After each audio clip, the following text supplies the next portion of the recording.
బాలకృష్ణ గారు అలాగే బోయపాటి శ్రీను గారి కాంబినేషన్ లో వస్తున్న 4వ చిత్రం అఖండ 2. ఈ సినిమా మీద చాలా అంచనాలు ఉన్నాయి. ఖచ్చితంగా బ్లాక్ బస్టర్ హిట్ అవుతుందని చెప్పి అందరూ అనుకుంటా ఉన్నారన్నమాట. నిజంగా కూడా, ఎందుకంటే ఇంతకు ముందు వీళ్ళిద్దరు కాంబినేషన్ లో వచ్చిన సింహ, లెజెండ్, అఖండ ఇవన్నీ ఇండస్ట్రీ హిట్లు అన్నమాట.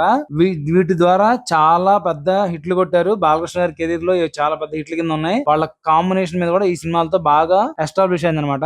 అలాగే ఇప్పుడు వీరు 4వ సినిమా చేస్తున్నారు అఖండ 2 అని చెప్పి. ఈ సినిమా మీద కూడా అంచనాలు అయితే ఒక రేంజ్ లో ఉన్నాయి. అయితే ఈ సినిమా హిందూ ధర్మం మీద సాగే కథ అని అందరికి తెలిసింది. ఎందుకంటే అఖండ 1 లో కూడా అదే ఉంటది అనమాట. మన హిందూ ధర్మం ఏంటి, మనం ఎలా ఉండాలి, మనం దేవుణ్ణి ఎలా పూజించాలి, సమాజంతో ఎలా ఉండాలి అని చెప్పి ఆ సినిమాలో బాగా డిస్కస్ చేశారు. చాలా బాగుంటది. బాలకృష్ణ గారి యాక్టింగ్ అయితే మాత్రం నెక్స్ట్ లెవెల్ లో ఉంటది. క్లైమాక్స్ అయితే మాత్రం మామూలుగా ఉంటది అనమాట. అలాంటిది ఆ సినిమాకి సంబంధం లేకుండా ఓన్లీ టైటిల్ మాత్రమే తీసుకొని అఖండ 2 అనేది వేరే కథతో చేస్తున్నారు. దీంట్లో కూడా హిందూ ధర్మం మీద ఉంటదని చెప్పి తెలుస్తా ఉందన్నమాట. అయితే ఈసారి ఈ సినిమాని పాన్ ఇండియా రేంజ్ లో రిలీజ్ చేయడానికి ప్లాన్ చేసుకున్నారు. అలాగే ఈ సినిమాకి సంబంధించి 15 భాషల్లో రిలీజ్ చేసే విధంగా పర్ఫెక్ట్ ప్లానింగ్ తో ఉన్నారన్నమాట. ఎందుకంటే హిందూ ధర్మాన్ని అన్ని దేశాలకి, ప్రపంచాలకి తెలిసే విధంగా ఉండాలని చెప్పి నరేంద్ర మోదీ గారే దీన్ని కోరారనమాట. ఇన్ని భాషల్లో రిలీజ్ చేయమని. అందుకని దానికి అనుగుణంగానే ఈ సినిమాని 15 భాషల్లో రిలీజ్ చేస్తున్నారు. అయితే ఈ సినిమా మీద ఉన్న ఎక్స్పెక్టేషన్ రీచ్ అయితే మాత్రం సినిమా వేరే రేంజ్ లోకి వెళ్ళిపోయింది. ఖచ్చితంగా బ్లాక్ బస్టరే. అయితే ఈ సినిమాకి సంబంధించిన ఒక క్రేజీ అప్డేట్ ఒకటి బయటకు వచ్చింది. అదేంటంటే రామ్ చరణ్ గారు కూడా ఒక ప్రత్యేక పాత్రలో నటిస్తున్నారని చెప్పి తెలుస్తుంది అనమాట. అదేంటంటే ఈ సినిమాలో ఒక చోట రాముడు కనిపించే సన్నివేశం ఉందంట.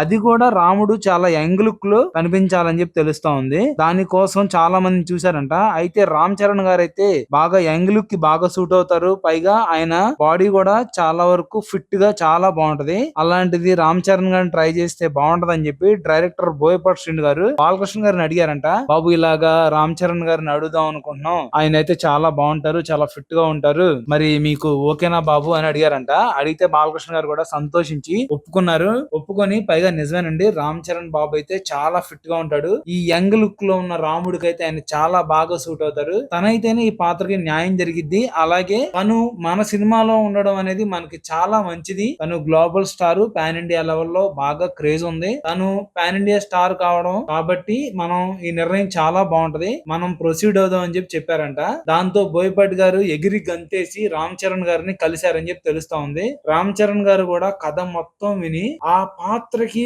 ఉన్న ప్రాధాన్యతని గుర్తించి ఆయన కూడా ఈ సినిమాలో చేయడానికి ఒప్పుకున్నారని చెప్పి తెలుస్తా ఉందన్నమాట. నిజంగా ఇదైతే చాలా శుభపరిణామం. ఎందుకనంటే రామ్ చరణ్ గారి సినిమా మళ్ళీ వచ్చే సంవత్సరం మార్చి 26 రిలీజ్ అయింది. అప్పుడు దాకా ఆయన అభిమానులు బాగా చాలా ఈగర్ గా వెయిట్ చేస్తా ఉంటారు అనమాట. ఈ లోపు రేపు సెప్టెంబర్ 25నే ఈ సినిమా అఖండ 2 అనేది రిలీజ్ అవుతుంది. దాంట్లో రామ్ చరణ్ గారిని కనుక చూడడం, అది కూడా శ్రీరాముడి పాత్రలో చూడడం అంటే మామూలు విషయం కాదు. ఇంకా అభిమానులకి అయితే పండగ అని చెప్పుకోవచ్చు అనమాట. అసలు రామ్ చరణ్ గారు ఒప్పుకోవడం చాలా గొప్ప విషయం. చాలా మంచి పని చేశారు ఆయన అయితే మాత్రం. ఎందుకంటే ఇప్పుడు ప్రేక్షకులు కూడా థియేటర్ రావాలంటే ఏదో ఒక కొత్తదనం ఉంటే గానీ రారనమాట. పైగా ఈ సినిమాని పాన్ ఇండియా రేంజ్ లో 15 భాషలు రిలీజ్ చేస్తున్నారు కాబట్టి అసలు రామ్ చరణ్ గారికి కూడా అదొక పెద్ద ప్లస్ పాయింట్ అయింది. అలాగే ఈ సినిమాకి కూడా రామ్ చరణ్ గారి వల్ల చాలా ప్లస్ అయింది అనమాట. మన అభిమానులకైతే మాత్రం ఇంకా పండగ అని చెప్పుకోవచ్చు. సినిమా సెప్టెంబర్ 25న రాబోతుంది. అలాగే మనం రామ్ చరణ్ గారు కూడా అందరూ చూడబోతున్నాము. ఆల్రెడీ రామ్ చరణ్ గారిది పెద్ద సినిమా టీజర్ రిలీజ్ అయ్యి సంచలనాలు సృష్టిస్తా ఉందన్నమాట. టీజర్ ఎట్టుంటే సినిమా ఎట్టుంటుందని. అట్లాంటిది ఆయన మధ్యలో అఖండ 2 సినిమాలు నటిస్తే మాత్రం అభిమానులకైతే పండగే. చూద్దాం మరి ఆయన క్యారెక్టర్ ఎప్పుడు రివీల్ అయిద్దో.